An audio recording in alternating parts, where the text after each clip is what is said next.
I mean, first of all, we haven't seen the Prime Minister for the last few days because he's been isolating here.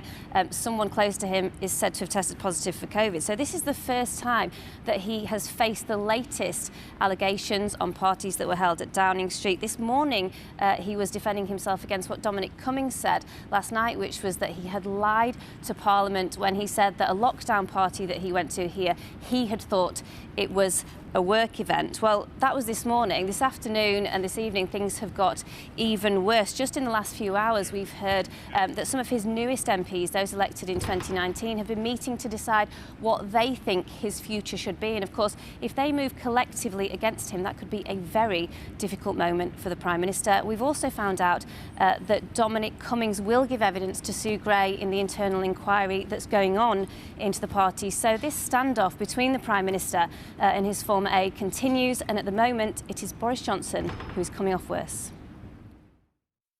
Did he lie when he said he thought a party in the Downing Street garden on May the 20th was a work event? Former top aide turned enemy Dominic Cummings says he did, as he continues to try to take down his former boss via his blog, yesterday posting that the Prime Minister knew it was a drinks party and had lied to Parliament. Good morning, how do you do? Hello, good morning, how do you do? After days of self-imposed isolation, after someone close to him was said to have tested positive for COVID, Boris Johnson was back. Braced for a barrage of questions and suddenly a stickler for the rules. Make sure this doesn't slip down my nose as I talk. There's the risk, yeah. I can tell you categorically that nobody told me and nobody said that this was something that was against the rules, that was a breach of the COVID rules, or we were doing something that wasn't a work event, because frankly I don't think, I can't imagine why on earth it would have gone ahead or why it would have been allowed. In principle, should a Prime Minister stay in office if it emerges that he misled Parliament? Well, I think we need to see what the report says, Beth, and with greatest possible respect to you and to all our viewers. I think we need to, we can't anticipate what the conclusion of this inquiry will be. The idea that you walked into the garden, there's 40 people there, the tables are laid out with food and drink and there's alcohol being served in the middle of a lockdown, and you think that's a work event, that is just ludicrous, isn't it? You are just taking the mickey out of the British people by suggesting that. You know how silly that sounds, don't you? I think what people need to do is wait and see what the report says. But I repeat my deep apologies to people for mistakes that may have been made on my watch. But the moment of greatest visible remorse was saved for the Downing Street parties held on the eve of Prince Philip's funeral. Was having to apologise to the Queen about those parties the night before she put her husband of over 70 years, she laid him to rest. Was that a moment of shame for you? I deeply and bitterly regret that happened, and I can only and renew my apologies both to Her Majesty and to the country. Accused of keeping quiet when others have rushed to the Prime Minister's defence, the Chancellor made an appearance today. Do you believe the Prime Minister? Of course I do. The Prime Minister set out... telling the truth? Of course I do. The Prime Minister set out his understanding of this matter in Parliament last week, and I'd refer you to his words. As you know, Sue Gray is conducting an inquiry into this matter, and I fully support the Prime Minister's request for patience while that inquiry concludes. But although it may have been a long time coming, in the end it wasn't very long at all, concluding abruptly after just a few questions. And you support the Prime Minister unequivocally? Oh, gosh, thank you. Others were more effusive in their support of the Prime Minister, fuelled by their dislike of his former aide. I wouldn't believe anything Dominic Cummings said. When he drove from London to Durham with COVID, then apparently drove to Barnard Castle to test his eyes. At that time, everyone in the media said he was completely untrustworthy and unreliable. If it was a question of believing Boris Johnson or Dominic Cummings, I'd believe Boris Johnson, but then I'd believe almost anyone other than Dominic Cummings. But some of his colleagues have been more critical as they tried to hold back a huge wave of public anger via a flurry of letters to their constituents. A minister wrote that he was shocked and flabbergasted. Another Conservative MP said it looks like one rule for us and another for everyone else. Others declared it a very sorry state of affairs and dubbed the Prime Minister's apology thin gruel. And even the Health Minister said the spirit of the rules had been broken and that she would consider what action is needed after civil servant Sue Gray releases her report. Accused by his critics of presiding over a culture of drinking and rule-breaking at Downing Street, and even within the last few hours facing rumours that many more of his MPs are preparing to publicly turn against him, Boris Johnson certainly won't be celebrating tonight. And our political editor, Gary Gibbon, joins us now from Sheffield. Gary, what's your analysis of the ructions today? I've been talking to some of the most seasoned people around the Tory party, ex-whips. A lot of them say if there are, as there are now, 7 letters in publicly acknowledged letters calling for a vote of no confidence, then it's quite a useful rule of thumb, a few of them said, to sort of multiply by 3 and you find out how many have actually really gone in. But, as Liz was saying there are clearly figures in the 2019 intake, newbies to Parliament, who are itching to put letters in, and there have been meetings. Stressed and furtive behaviour has been spotted around Parliament by the whips. Not all of them by any means are ready to put in those letters, but there is some coordination being attempted. The whips hope by flushing out some of the names of people who are involved in that they can push back. There's also been a bit of to and froing on the WhatsApp groups for MPs saying, what are you playing at packet, in that kind of message. The whips are trying to intimidate them, make them feel that they've got eyes on them. But there is this generational divide that we're seeing. Older MPs saying that maybe now is not the time to make a move against Boris Johnson because you can't be sure who will succeed him. You can't be sure whether, for instance, some of them say, Rishi Sunak, who seems to be the front runner, is up to the job. They'll have noticed him walking out of that interview. Quite a lot of MPs you talk to who are like most Tory MPs I talk to, acknowledging that there is a sort of settled will amongst Tory MPs that Boris Johnson will go at some point. They're not quite sure whether Rishi Sunak is just a little bit too precious for the job. They're not quite sure of his political identity. They're not quite ready to pull the lever. As for Sue Gray's report, of course, that may not provide the trigger for all of this. She's only publishing findings, and if Dominic Cummings had hard evidence to give her rather than oral evidence, well, I have a feeling he would have shared it with us already. Gary in Sheffield, thanks very much.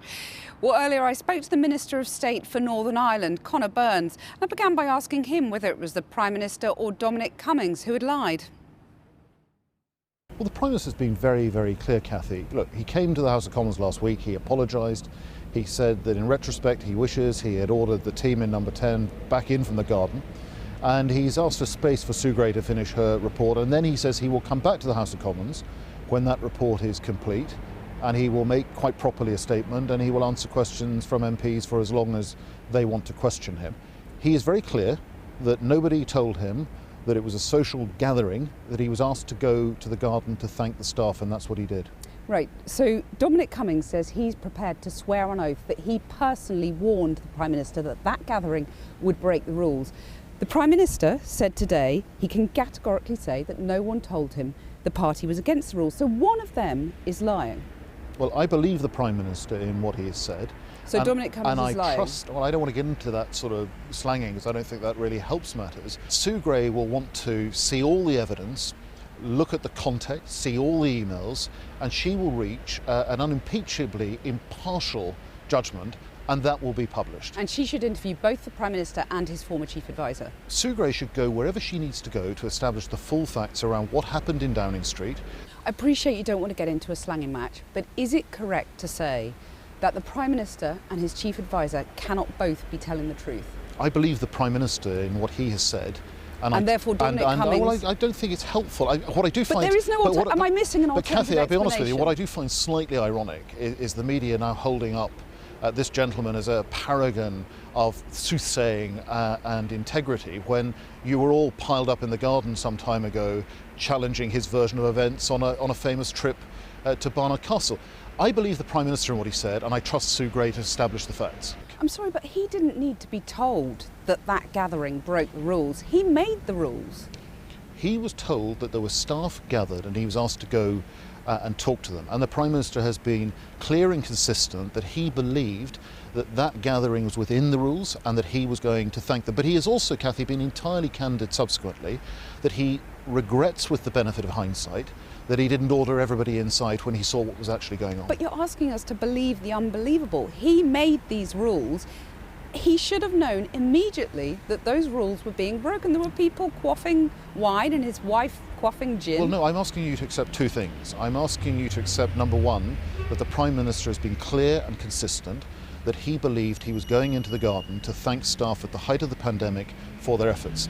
The second thing I'm asking you is to wait until Sue Gray finishes her report, which will look at the full context around all of that, who sent the emails, who knew about the emails, who said what to who, and that report will be published. The Prime Minister will come to Parliament, to the dispatch box in the House of Commons, and he will answer questions through members of Parliament to the British people and be held to account for what Sue Gray says. The MPs who were elected in 2019 have been meeting to decide what they think about the Prime Minister's future.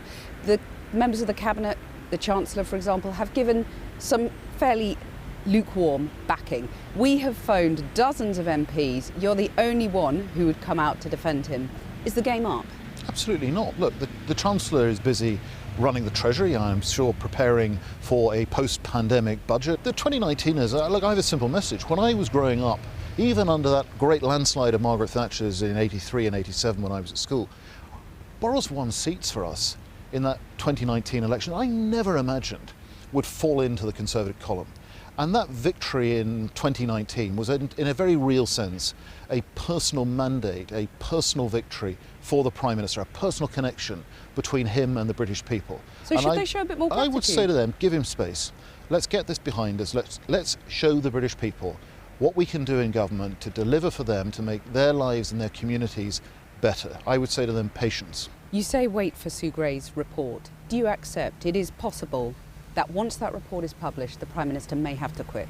Well, I'm waiting for that report, and I'm waiting to see what the Prime Minister will have to say to Parliament in the statement that he has willingly, rightly volunteered and undertaken to make when Sue Gray's report comes. But is it possible to have to quit at that point? All sorts of eventualities become possible. Let's wait to see what Sue Gray has. And just finally, you saw the Prime Minister in the interview today. He looked upset. Are you worried about him? I think what I saw today is my friend, the Prime Minister, who is sincere in his regret for what happened, is clearly feeling the impact of this. And as I say, when you looked at the Prime Minister today, you couldn't help but feel the sincerity with which he feels the regret and the depth of the apology that he made to the British people. Conor Burns, thanks very much. Thank you. Well, just before we came on air, I talked to the Labour Party chair, Annalisa Dodds, and I started by asking whether she believed the Prime Minister's denials that he misled Parliament.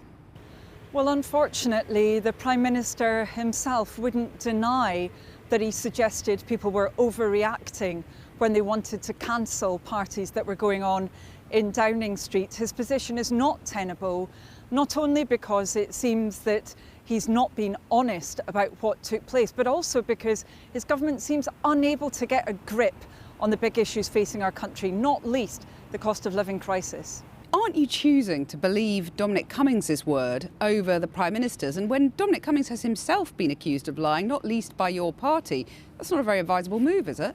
Well, no, the Prime Minister himself has had to apologise. He's had to apologise to Parliament. He's had to apologise to the Queen. He also now, it appears, will not deny that these events were taking place, and even the Deputy Prime Minister described them as parties this morning. It's very, very clear that the Prime Minister has got to go. We've got to have a government that can get a grip on the problems facing our country, and that's not this Conservative government. But you're the ones talking about parties constantly when there are fuel bills to worry about, as you say, and there's potential of conflict between Russia and Ukraine. Isn't Labour keeping this story going?